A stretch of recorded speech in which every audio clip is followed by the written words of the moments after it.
5 habits that have completely changed my life, and hopefully they will change your life as well. All right, now the first one that I started to do was figuring out what my vices were and letting go of these vices, right? So what I realized my vices were in the beginning was that I spent too much time watching videos on YouTube, too much time scrolling through Instagram or Facebook, too much time watching porn, too much time overthinking, too much time playing video games, too much time watching movies. It's just kept going on. And once I realized all of this time that I was wasting on these things, right, I started to slowly but effectively let go of each one, right? And what I noticed was that I had more time in the beginning.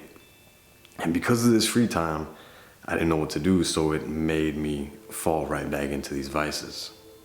So the best thing that I did in those moments were figuring out what I really wanted to do in my life, right? Like, what was my passion? What do I enjoy doing every single day? What can I do today that's gonna allow me to feel alive or allow me to experience the day fully? You know what I mean? Now, with that being said, as I began doing this, it's allowed me to break free from these vices while also implementing more things in my life and allowing me to feel more alive and experience more life, right? So make sure you do that. Make sure you take a second to reflect on what it is that's holding you back, what it is that you're wasting the most amount of time on, and then make the necessary steps to getting over these vices. Now, the second thing that I did was taking complete ownership of everything in my life. Right? We all have this victim card. We keep it in that back pocket, or we just keep it right there between our ass cheeks. But we always pull this victim card and we use it more than we like to admit. Right? Now, once I stopped using this victim card, right? Once I stopped allowing myself to make excuses for things, that's when things really began to change. So if I wanted to talk to someone, if I wanted to have a conversation with someone, I wouldn't allow myself to make excuses. I would just pretty much say fuck it and go and talk to this person. As awkward as the conversation may have been, I would still do it, right? If I wanted to, let's say, make a YouTube video, in the very beginning, before I started making YouTube videos, I used to overthink the hell out of it. I used to think what people would think of me. I used to think how I was going to be perceived, about all the negative and all the positive, and I was literally holding myself back, right? But then when I took complete ownership, I stopped making excuses and just started making YouTube videos. It turned out to be completely different than what was going on inside of my head, right?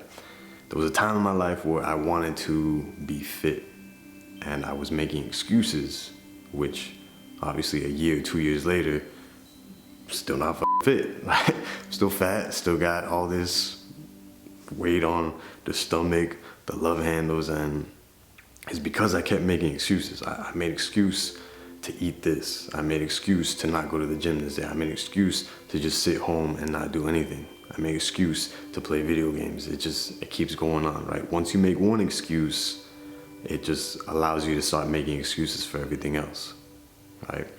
Recently, the past year, 2017, I hurt my back, right? I had a spinal injury, and then a few months later, I had ended up getting tendonitis in my right arm.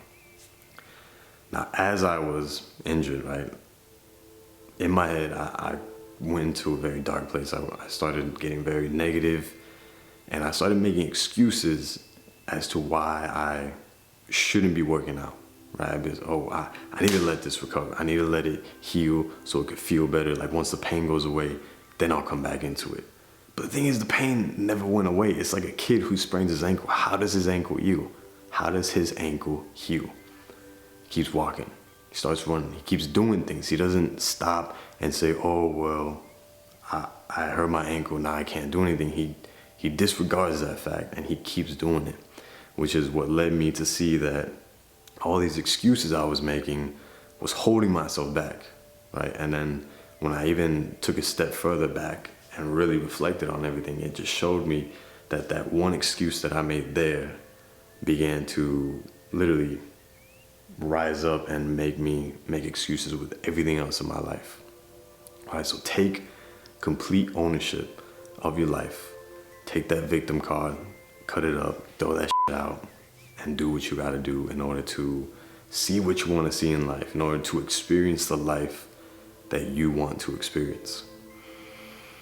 Now, the third thing that I did was that I cleaned up my nutrition and I made sure that I started eating what my body needed, right? The right amount of food for my body.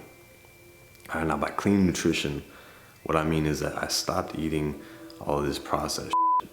I started eating more of the natural, the good stuff, right? And obviously more organic stuff if you can. I know it can get pretty pricey, but that's definitely a positive in your book if you start doing that. This is not an overnight thing, right? This definitely takes time to be able to break free from any eating habits that you have and start eating better foods. But the number one rule that I like to go by is that if it can't be found in nature and if you can't cook it, then there's no reason to eat it, right? Like, even if it's all natural and like even if all the things can be found in nature, but it's all like preservatives and it's all, there's a word for it. Anyways, fuck it. It's just all together, right? Those foods still shouldn't be eaten, right? Like, we're not meant to eat those foods. Put yourself in a situation as if you were stuck in the wild and you needed to eat food. Like, are you gonna find a cookie in the wild? Are you gonna find cereal in the wild? No, you're not gonna find none of that shit in the wild.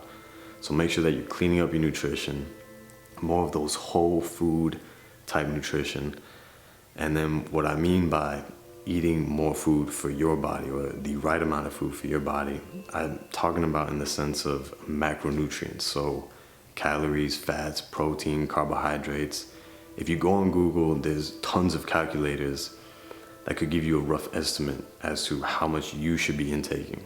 Now, as far as the numbers go, it's not of utter importance to hit these numbers perfectly, right? But what you want to try to do is try to get as close to these numbers as possible, right? Because if you're not eating anywhere near these numbers, right? If you're too far underneath these numbers, or if you're too far over these numbers, not only will it affect your physical state of health, but it will also affect your mental and emotional state of health. You will be a wreck, right? So make sure that you fix up your nutrition, start eating more whole foods, and make sure that you do that macronutrient calculator, see what it is that your body needs, and start eating more of those good foods for your body, all right?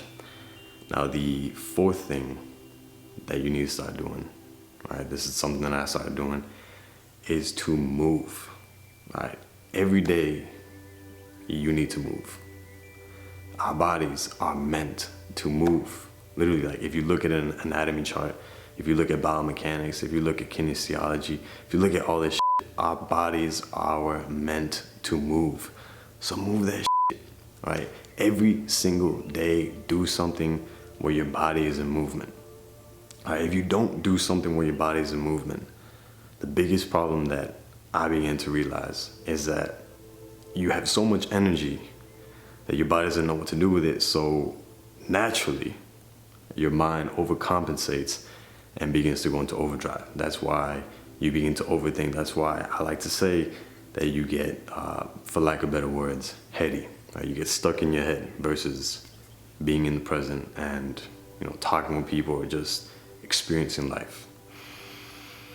So when you exercise, you are efficiently using the energy that you are consuming, right? Because every single thing that you eat turns into energy, right? So with that being said, make sure you're moving every single day.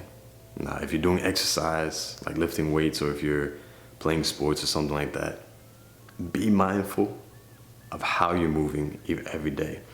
Because you don't want to lift weights every single day. Like, let's say you're going to be deadlifting every single day. that's not very smart, right? You're probably gonna fuck some shit up at one point or another. So for example purpose, let's say you work out 5 days a week, you have 2 days of rest, right? So instead of just doing nothing for those 2 days, go for a walk, like go dancing, do some parkour, go running, go swimming, do something where your body is moving, right? Just make sure that every single day your body is in motion, right? Simple as that. And the last thing that I was doing, right? The last thing that I definitely recommend more than anything in this world is to meditate, right? A lot of people might say that meditation is trash, and that's because they never had the patience to actually experience the results from it. And a lot of people think that meditation is just this thing that was created by the devil himself. But all meditation is literally you're focusing on one thing. You're allowing your attention span to increase, and you are gaining this capability or this ability to catch yourself whenever you're overthinking and refocus yourself into the present moment. So if you have the choice between being stuck in your head or living in the present, obviously that choice is, it's an obvious answer. You obviously want to be here. You want to live in the present. You want to experience life. And when you meditate, that's exactly what happens. All right, so the most effective way of meditating is by sitting down and just focusing on your breathing. But don't get this twisted, right? You can meditate doing anything. You can meditate while going for a walk. You can meditate while taking a dump. You can meditate while talking to your friend. You can meditate while praying. You can meditate while reading. You can meditate while doing anything. All right, when you meditate, you become more focused, you become hyper aware, and you, like I said, you're less heady, you're less stuck in your head, and you're more here in the present moment. You're experiencing life, more life. All right. So make sure that you are meditating every single day, because that will have a carryover effect, and you will be experiencing that with every single thing that you do in your life. That's pretty much it. These are the 5 habits that I started doing years ago, and it's resulted in the most change in my life. So start them today, see what it does for you, and just live your life. That's all I have for you guys. Thank you for watching. I do hope this video has helped you in one way, shape, or form. If you like the video, then make sure to like the video.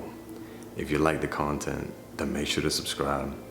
And when you do this and it works for you, or if you've already done this and it does work for you, then make sure to share this video, because everybody deserves to be free. Now, we all deserve to live an amazing life, to experience life to the fullest. All right? And with that, remember, the time is now.